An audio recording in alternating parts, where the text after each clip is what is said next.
আমাদের সবাইকে একদিন কবরে যেতে হবে। আপনার ধন সম্পদ, টাকা পয়সা এগুলো দিয়ে কী হবে? এগুলো ছেড়ে আপনাকে একদিন কবরে যেতে হবে। তার একটা দৃষ্টান্ত দিলে বুঝতে পারবেন। অস্ট্রেলিয়ার একজন যুবক, যার নাম আলী বানাত। এখন নেটে সার্চ দেন ALI আলী BANAT বানাত। তিনি একদিন চা খাচ্ছিলেন। চা খাওয়ার সময় জিহ্বা একটা ফুসকা উঠেছিল। ডাক্তার দেখায় ভালো হয় না, ডাক্তার দেখায় ভালো হয় না। ডাক্তার বলেছেন তার ক্যান্সার হয়েছে। ক্যান্সারের 4টে স্টেজ রয়েছে, প্রথম, দ্বিতীয়, তৃতীয়, চতুর্থ স্টেজ, জীবনের শেষ স্টেজ। আপনার বেশি দিন বাকি নেই। সেই আলী বানাত লক্ষ লক্ষ টাকার মালিক।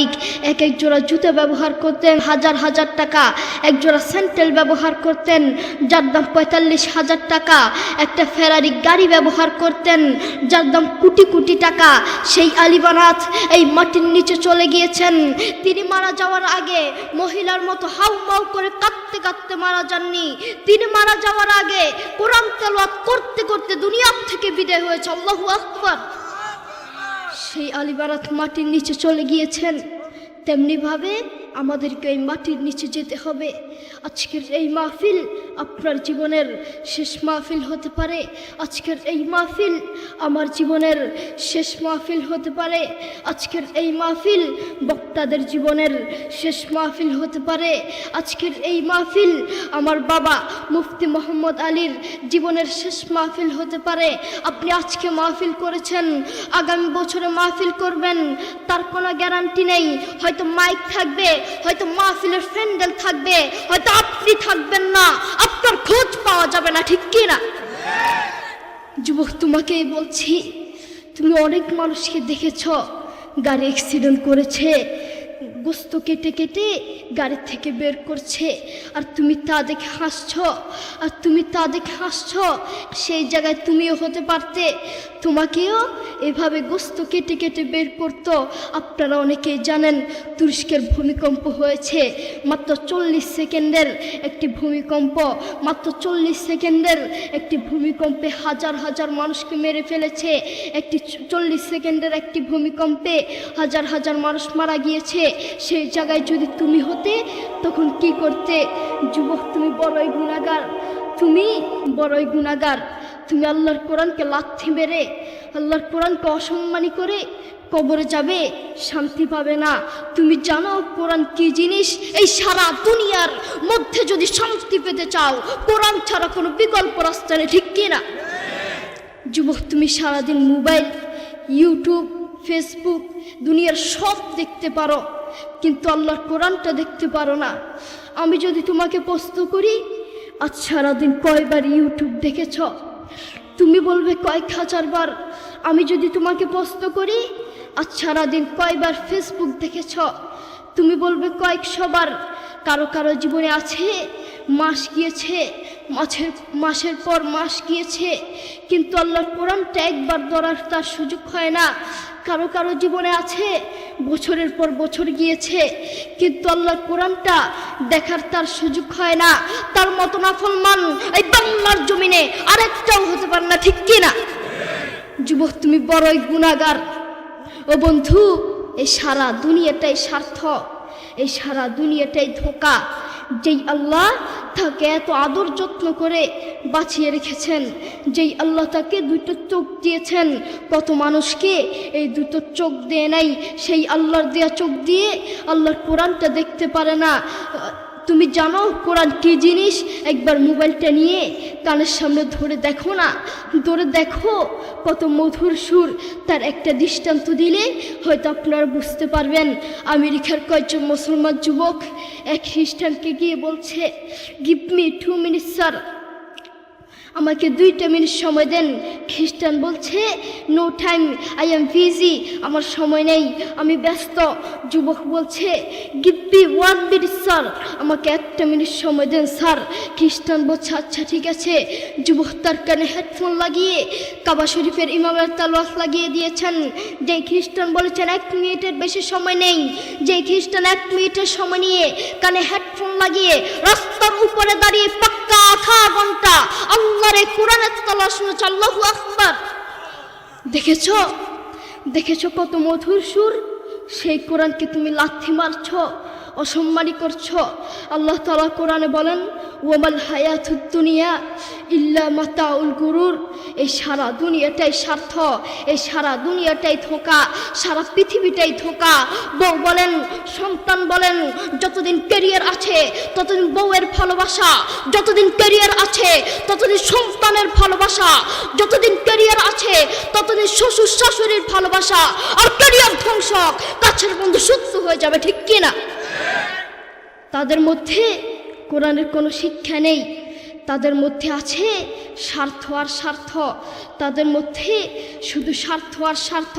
এই সমাজের কিছু অমুসলিমরাই কোরআনের বিরুদ্ধে লাগে, এই সমাজের কিছু অমুসলিমের বাচ্চারাই, নাস্তিকরাই কোরআনকে লাথি মারে, ঠিক কিনা?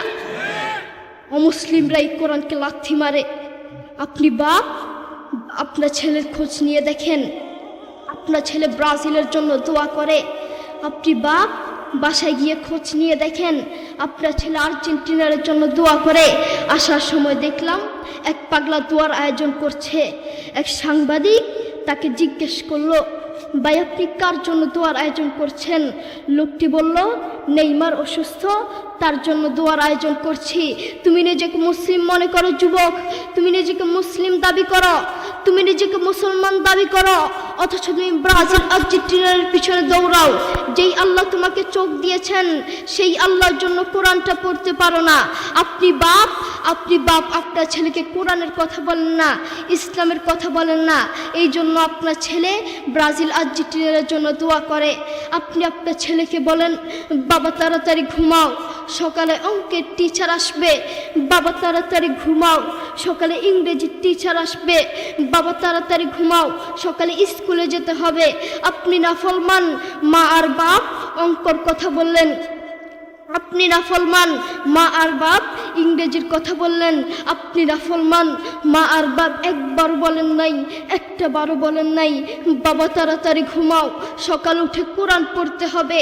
এই জন্যই বলি, এই সমাজের কিছু নাফরমান মা আর বাপের জন্য একটা ভালো সন্তানও নষ্ট হয়, একটা ভালো সন্তান জালেম হয়, ঠিক কিনা? আপনি বাপ, আপনার ছেলেকে বলছেন, বাবা বলো তো দেখি সরেও তো অজগরটি আসছে তেরে। ছেলেকে ভয় দেখানোর দরকার নাই। আপনি আপনার ছেলেকে এগুলো কেন শিখাচ্ছেন? আপনি আপনার ছেলেকে শিখাবেন, বাবা বলো তো দেখি সরেও তো অজু করে নামাজ পড়ি। একদিকে ইসলাম শিখবে, আরেকদিকে বাক্য শিখবে। আপনি আপনার ছেলেকে কিছু কবিতা শিখাচ্ছেন, বাবা বলো তো দেখি ওই দেখা যায় তাল গাছ, ওই আমাদের গা, ওইখানেতে বাস করে কানা বগিচা। ও বগিতি খাস কি, পান্তা ভাত চাষ কি, পান্তা আমি পাই না, পুঁটি মাছ পান্তা আমি খাই না, পুঁটি মাছ পাই না। একটা যদি পাই ধরে গাবুস কুবুস খাই, গাবুস কুবুস খাওয়া লাগবে না। আপনি বলেন আপনার ছেলে এটা থেকে কি শিখলো? আপনি আপনার ছেলেকে এগুলো কেন শিখাচ্ছেন? আপনি আপনার ছেলেকে বলবেন, বাবা বলো তো দেখি ওই দেখা যায় কবর, ওই আমাদের ঘর, ওইখানেতে থাকতে হবে অনেকটা বছর। ও কবর তুই চাস কি, নেককার লোক পাস কি, নেককার লোক পাই না। একটা যদি পাই ধরে জান্নাতে ঢুকে, ঠিক কিনা? আপনি আপনার ছেলেকে এগুলো শিখাবেন, তাহলে আপনার ছেলে যোগ্য আলেম হতে পারবে। আপনি আপনার ছেলেকে একদিকে অঙ্ক শিখাচ্ছেন, আরেকদিকে সুদ শিখাচ্ছেন। আপনি আপনার ছেলেকে বলছেন, বাবা বলো তো দেখি 100 টাকায় যদি 2.5 টাকা সুদ আসে, 10 লক্ষ টাকায় কত টাকা সুদ আসবে? মুসলমানের বাচ্চা সুদের অঙ্ক কেন শিখবে? আপনি আপনার ছেলেকে সুদের অঙ্ক কেন শিখাচ্ছেন? আপনি আপনার ছেলেকে শিখাবেন, বাবা বলো তো দেখি 100 টাকায় যদি 2.5 টাকা জাকাত আসে, 10 লক্ষ টাকায় কত টাকা জাকাত আসবে? আপনি আপনার ছেলেকে এগুলো শিখাবেন। একদিকে ইসলাম শিখবে, আরেকদিকে জাকাত শিখবে। মুসলমানের বাচ্চা সুদের অঙ্ক কেন শিখবে? মুসলমানের বাচ্চা অঙ্ক শিখবে তো ইসলামিক পদ্ধতিতে শিখবে।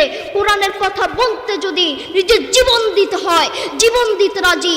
ইসলামের কথা বলতে যদি নিজের জীবন দিতে হয়, জীবন দিতে রাজি। হকের কথা বলতে যদি জীবন দিতে হয়, জীবন দিতে রাজি। কিন্তু ঈমান হারাতে রাজি নাই, ঠিক কিনা? আমাদের ভিতরে ঈমান থাকা দরকার। আমাদের ভিতরে যদি ঈমান থাকে আমরা কবরে শান্তিতে থাকতে পারবো। আল্লাহ রাসূল সাল্লাল্লাহু আলাইহি ওয়াসাল্লাম এবং তার সাহাবীরা নিজের জীবন দিতে রাজি থাকতো, কলিজা নিতে রাজি থাকতো, কিন্তু ঈমান হারাতে রাজি থাকতো না, ঠিক কি না? মূল কথা বলতে চাচ্ছি, আমরা যদি কবরে শান্তি পেতে চাই ঈমানদার হতে হবে, কোরআন পড়তে হবে। আল্লাহ তাআলা আমাদের সবাইকে বুঝার তৌফিক দান করুন। ওয়া আখিরু দাওয়ানা আলহামদুলিল্লাহি রাব্বিল আলামিন। আসসালামু আলাইকুম ওয়া রাহমাতুল্লাহ।